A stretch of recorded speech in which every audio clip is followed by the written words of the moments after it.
Good morning mga kapisonit. So ayan, so meron na naman tayong isi-set up na dalawang unit doon sa naunang dalawa. So ito brand new to. Yan. So ito kakatapos ko lang mag-crimping para sa gagamitin ko. Yan. Yan ang kanyang coil slot, headset. So dalawang monitor. Yan. Focus. Ito yung kanyang mga keyboard. May ABR pa. Yan. So medyo magulo pa. Ito ang aking mga toolbox.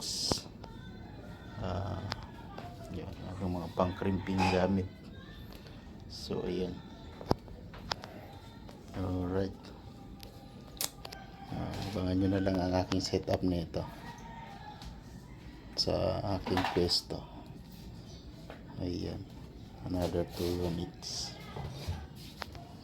Yung mga kakailangan ko, mousepad. So ayan, ito ang pinagkakabalaan ko ngayon. Plus ayan, ayun o, yung aking DXT Wi-Fi zone antenna. Kahit nasa labas ako, may internet ako, ganon kalawak kanyang range. Dito dahil open, maabot ng 150 meters ang kanyang binapatong signal. Tayo dito sa aking PisoNet.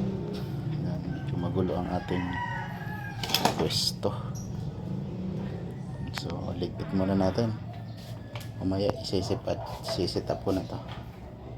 Ayan, ayan, extension. Ayan, importante extension. Ayan. Okay guys, mga kapisonit, hanggang dito na lang ang aking video muna. Abangan nyo na lang ang setup nito. Alright, thank you. Subscribe nyo naman ako, baka naman, sa aking munting channel.